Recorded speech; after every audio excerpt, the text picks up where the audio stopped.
Hello friends, आज के इस वीडियो में हम अपने प्लेन कुर्ती के लिए नॉर्मल थ्रेड, लेस और नेट फैब्रिक को यूज़ करके बहुत ही खूबसूरत सा एक नेक डिज़ाइन रेडी करने वाले हैं। इसके लिए हमें सबसे पहले डबल फोल्डेड में पेस्टिंग पेपर चाहिए होगा। डबल फोल्डेड में इसकी चौड़ाई है 5 इंच और लंबाई है 7.5 इंच। अब हम यहाँ अपने नेक के लिए निशान लगाएंगे। तो मैं यहाँ नेक की चौड़ाई 3 इंच रख रही हूँ और नेक की गहराई हम यहाँ 6 इंच रखेंगे। और इसे सीधा करते हुए हमें यहाँ स्केल की हेल्प से एक बॉक्स को रेडी कर लेना है, जिससे कि हमें यहाँ नेक को शेप देने में आसानी होगी। तो देखिए, इस तरीके से हमें यहाँ बॉक्स को रेडी कर लेना है। और बॉक्स रेडी करने के बाद हम यहाँ नेक को शेप देंगे। आप चाहें तो यहाँ अपने पसंद के हिसाब से किसी भी तरह का शेप को रेडी कर सकते हैं। तो देखिए, मैं यहाँ इस तरीके से अपने नेक को शेप दे रही हूँ। और नेक को शेप देने के बाद अब हम यहाँ नेक के लिए बॉर्डर रेडी करेंगे। तो मैं यहाँ लगभग 1 इंच चौड़ा नेक के लिए बॉर्डर रेडी कर ले रही हूँ। और इसके साथ ही यहाँ हमारी नेक की भी मार्किंग कंप्लीट हो गई है। अब हम इसकी कटिंग कर लेंगे। तो हम यहाँ पेस्टिंग पेपर को अच्छे से बराबर करते हुए अपनी नेक की कटिंग अच्छे तरीके से कर लेंगे। और ये जो बीच वाला हिस्सा है, इसे अब हम ये साइड में रख लेंगे। और देखिए, इस तरीके से यहाँ हमारी नेक की कटिंग भी कंप्लीट हो गई है। इसके बाद अब हम यहाँ एक कपड़े का टुकड़ा लेंगे, जिसकी रॉन्ग साइड पर हमें अपने नेक को रखना है। और इस पर आयरन करके इसे कपड़े पर अच्छे से चिपका लेना है। कपड़े पर इसे चिपकाने के बाद अब हम यहाँ से एक्स्ट्रा फैब्रिक को कट कर लेंगे। तो हम यहाँ लगभग 1/2 इंच मार्जिन रखते हुए एक्स्ट्रा फैब्रिक को कट कर लेंगे। और देखिए, इस तरीके से हमें इसके किनारों को अंदर की तरफ फोल्ड करते हुए पूरे नेक पर सिलाई लगा लेनी है और इसे साइड में रख लेना है। इसके बाद अब हम देखिए इस तरीके से डिज़ाइंस को रेडी करेंगे। तो इसे रेडी करने के लिए हमें यहाँ नेट फैब्रिक में से स्क्वायर पीसेस कट करनी है 3x3 इंच का। और इसके साथ ही हमें यहाँ एक बड़ी वाली नीडल चाहिए और मैचिंग थ्रेड लेनी है। और इस डिज़ाइन को रेडी करने के लिए हमें यहाँ सबसे पहले नीडल लेनी है। और देखिए, इस तरीके से हमें यहाँ नेट फैब्रिक के एक कोने पर नीडल को रखना है। और इस तरीके से हम नीडल की हेल्प से हम नेट फैब्रिक को आधा हिस्से तक फोल्ड कर लेंगे। और फोल्ड करने के बाद इस तरीके से हम दोनों किनारों को पकड़ेंगे और हल्के हाथों से इसे हम ट्विस्ट करेंगे। और देखिए, इस तरीके से जो हमारा डिज़ाइन है वो बनकर रेडी हो जाएगा। डिज़ाइन रेडी करने के बाद अब हम यहाँ मैचिंग थ्रेड से ही इसे पक्का कर लेंगे, जिससे कि ये जो हमारा डिज़ाइन है वो बाद में खुले नहीं। और इसे अच्छे से पक्का करने के लिए मैं इसके चारों तरफ देखिए इस तरीके से धागे को अच्छे से लपेट लूँगी और इसे अच्छे से पक्का कर लूँगी, जिससे कि ये बाद में खुले नहीं। और जो भी एक्स्ट्रा फैब्रिक होगा उसे हम यहाँ कट कर लेंगे। और देखिए, इस तरीके से जो हमारी पैटर्न है वो बनकर रेडी हो जाएगा। अब हम इसी तरीके से एक एक करके सभी पैटर्न को रेडी कर लेंगे, जितना भी हमें अपने नेक को रेडी करने में चाहिए होगा। तो जैसा आप वीडियो में देख रहे हैं, बिल्कुल इसी तरीके से आपको सभी पैटर्न को रेडी कर लेना है। आप चाहें तो यहाँ नेट फैब्रिक की जगह कोई और भी फैब्रिक यूज़ कर सकते हैं और इस तरीके से पैटर्न को रेडी कर सकते हैं। तो एक बार सभी पैटर्न को तैयार करने के बाद हमें इन्हें साइड में रख लेना है। इसके बाद अब हम यहाँ 4 बोबिन को लेंगे, जिसमें हम धागा भरते हैं। और इसमें हम यहाँ 2 अलग अलग रंग के धागे को इसमें अच्छे से भर लेंगे। और देखिए, एक एक करके इस तरीके से हम बोबिन को वहाँ रखेंगे जहाँ हम सिलाई के लिए नॉर्मली धागे को रखते हैं।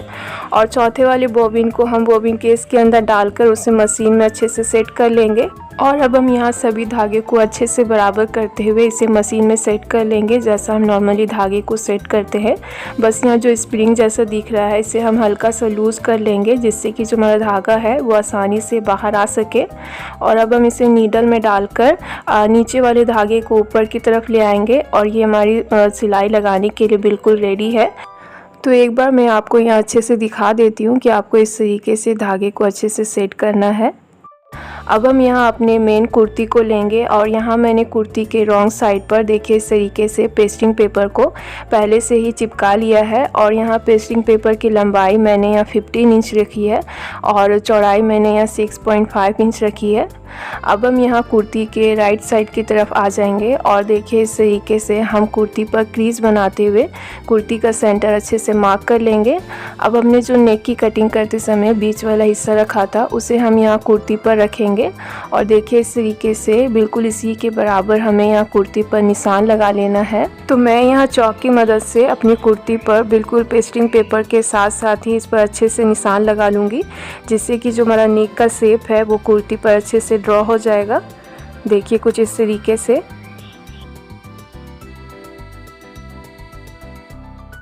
अब हम यहाँ इंची टेप लेंगे और जहाँ हमने नेक का निशान लगाया है वहाँ से हम नीचे की तरफ 6.5 इंच पर निशान लगा लेंगे बिल्कुल सेंटर में। और फिर हम यहाँ कुर्ती को अपने बीच में से फोल्ड कर लेंगे और देखिए जहाँ हमने नीचे की तरफ निशान लगाया है वहाँ हम 0.2 इंच पर निशान लगाकर देखिए इस तरीके से हम यू शेप बनाएंगे और एक सीधी लाइन खींचते हुए हम इस शेप को अच्छे से मिला लेंगे। तो मैं यहाँ शेप ड्रॉ करने के लिए पेन का इस्तेमाल कर रही हूँ जिससे कि आपको शेप अच्छे से दिखे कैमरे में। आपको यहाँ पेन का इस्तेमाल नहीं करना है, आपको यहाँ चॉक का इस्तेमाल ही करना है। मैं आपको बस दिखाने के लिए पेन का इस्तेमाल कर रही हूँ। और देखिए इस तरीके से यहाँ हमें अपनी कुर्ती पर शेप ड्रॉ करना है। तो एक बार ऐसे सेंटर में यू शेप रेडी करने के बाद अब हम इसी तरीके से और भी ऐसे यू शेप रेडी करेंगे। तो इसके लिए हम पहले की तरह कुर्ती को बीच में से अच्छे से फोल्ड कर लेंगे और यहाँ मैं सभी लाइंस के बीच में लगभग ½ इंच की गैपिंग रखूँगी। तो देखिए इस तरीके से मैं यहाँ हाथों से ही शेप को ड्रॉ कर ले रही हूँ। आप चाहें तो थोड़ी थोड़ी दूरी पर निशान लगाकर भी इसे शेप ड्रॉ कर सकते हैं, पर हाथों से ऐसे शेप ड्रॉ करना बहुत इजी है। तो आप बहुत ही आसानी से इस तरीके से शेप ड्रॉ कर पाएंगे। तो आपको यहाँ जितनी भी चाहिए उतनी लाइंस आप यहाँ ड्रॉ कर सकते हैं। तो मैं यहाँ लगभग 5 से 6 लाइन ऐसी ड्रॉ कर ले रही हूँ। देखिए कुछ इस तरीके से। तो यहाँ कुर्ती के एक साइड पर लाइंस ड्रॉ करने के बाद अब हम कुर्ती के दूसरे साइड पर देखिए इस तरीके से लाइंस को ट्रांसफ़र करेंगे। तो इसके लिए हम यहाँ कुर्ती को दूसरी तरफ से फोल्ड कर लेंगे और इसे हल्के हल्के हाथों से हम डैप करेंगे जिससे कि जो हमारा चौक है वो दूसरी तरफ अच्छे से ट्रांसफ़र हो जाएगा। और फिर हम इसे हल्के हल्के हाथों से देखिए इस तरीके से शेप को अच्छे से रेडी कर लेंगे। तो इस मेथड को यूज़ करके हम बहुत ही आसानी से कुर्ती के दूसरे हाफ साइड पर भी पहले की तरह ही शेप को आसानी से ड्रॉ कर पाएंगे, जिससे कि जो हमारा डिज़ाइन है वो दिखने में और भी खूबसूरत लगेगा और नीट और क्लीन लगेगा। तो देखिए इस तरीके से यहाँ हमने अपने कुर्ती पर डिज़ाइन को रेडी कर लिया है। अब हमें इस पर सिलाई लगानी है। तो सिलाई लगाने के लिए हम यह ध्यान रखेंगे कि जैसा हमने निशान लगाया है हमें बिल्कुल उसी निशान पर सिलाई लगानी है। तो इसलिए हम बहुत ही ध्यान से और धीरे धीरे इस पर सिलाई लगाएंगे और जितना हो सके हम अपनी सिलाई को बिल्कुल अच्छे तरीके से और सीधा लगाने की कोशिश करेंगे। तो अगर आप बिगनर्स हैं तो आपको यहाँ बहुत ही ध्यान से और धीरे धीरे इस पर सिलाई लगानी है, क्योंकि अगर यहाँ हमारी सिलाई ही अच्छी नहीं होगी तो हमारा डिज़ाइन दिखने में बिल्कुल भी अच्छा नहीं लगेगा। तो आप बहुत ही ध्यान से और धीरे धीरे इस पर सिलाई लगा लें।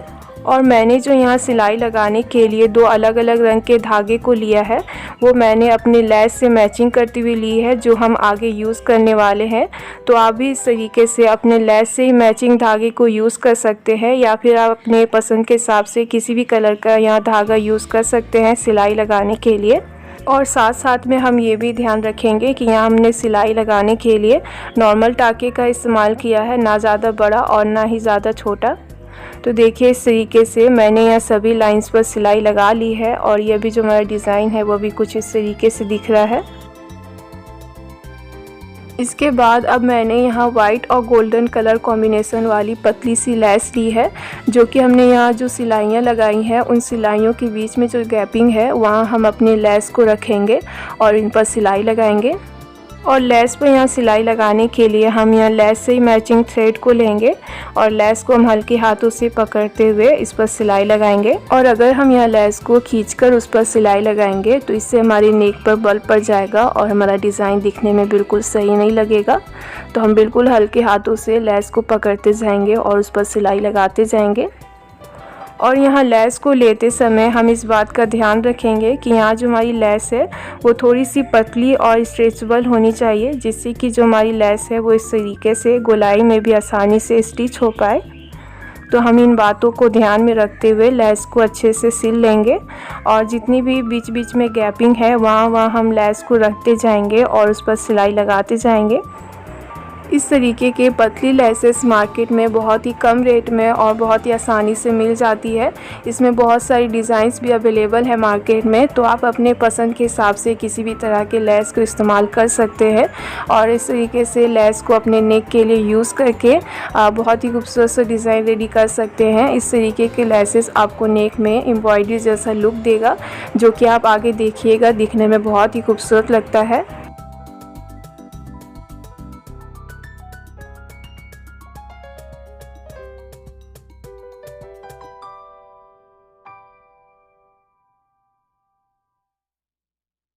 तो देखिए हमने यहाँ लेस को नेक में अच्छे से अटैच कर लिया है।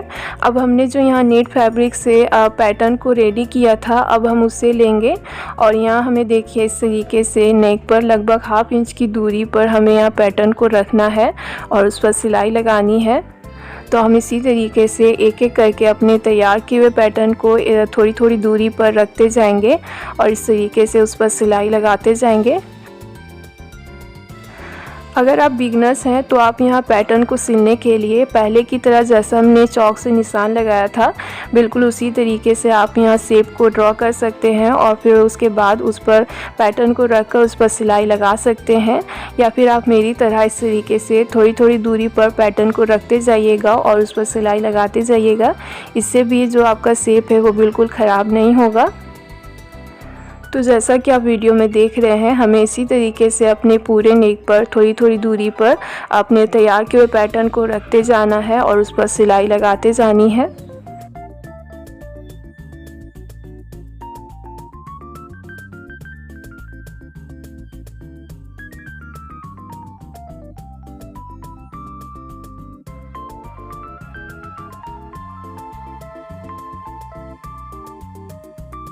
तो देखिए हमने यहाँ पूरे नेक पर अपने पैटर्न को अच्छे से अटैच कर लिया है।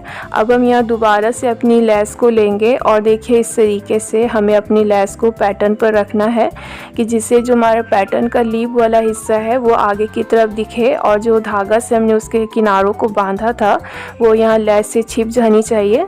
तो देखिए इस तरीके से हमें लेस को पैटर्न पर रखना है और उस पर सिलाई लगानी है। तो देखिए इस तरीके से हम पैटर्न के किनारे वाले हिस्से को लेस से ढकते जाएंगे और उस पर अच्छे से सिलाई लगाते जाएंगे और इसी तरीके से हमें पूरे नेक पर लेस को अच्छे से अटैच कर लेना है। तो मैंने यहाँ लेस पर एक बार ही सिलाई लगाई है, आप चाहें तो यहाँ लेस के दोनों किनारों पर भी सिलाई लगा सकते हैं। इसके बाद अब हम अपनी कुर्ती को बीच में से फोल्ड कर लेंगे और इसका सेंटर मार्क करने के लिए हम यहाँ ऊपर में एक छोटा सा कट लगा लेंगे। कट लगाने के बाद अब हम अपने नेक को लेंगे जो हमने पहले ही रेडी करके रखा था, इसे भी हम बीच में से फोल्ड करते हुए इसके सेंटर में एक छोटा सा कट लगा लेंगे और दोनों कट को मिलाते हुए हमें नेक को बिल्कुल कुर्ती के बीचों बीच रखना है और उसके बीचों बीच एक कच्ची सिलाई लगा लेनी है, जिससे हमारा नेक अपनी जगह पर बनी रहे और हमें यहाँ पूरे नेक पर सिलाई लगाने में आसानी हो। तो अब हम यहाँ पूरे नेक पर सिलाई लगाएंगे। तो यहाँ हमें सिलाई लगाने के लिए ये ध्यान में रखना है कि हमें सिलाई बिल्कुल पेस्टिंग पेपर के साथ साथ लगानी है। तो जितना हो सकेगा हम पेस्टिंग पेपर के साथ साथ ही सिलाई लगाएंगे।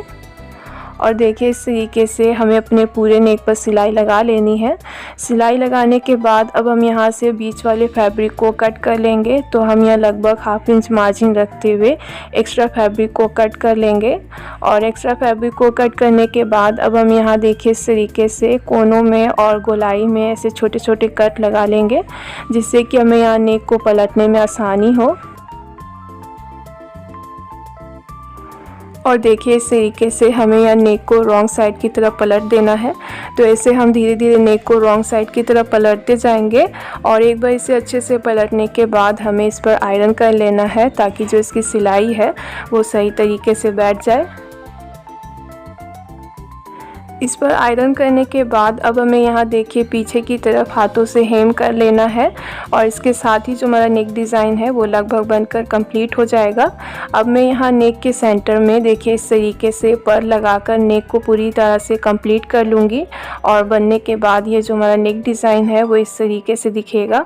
अगर आपको ये नेक डिज़ाइन की वीडियो पसंद आई हो तो आप मेरी वीडियो को लाइक और शेयर ज़रूर करें और अगर आप मेरे चैनल पर न्यू हैं तो मेरे चैनल को सब्सक्राइब कर लें और उसके पास वाले बेल आइकन को भी प्रेस करना ना भूलें। Thanks for watching.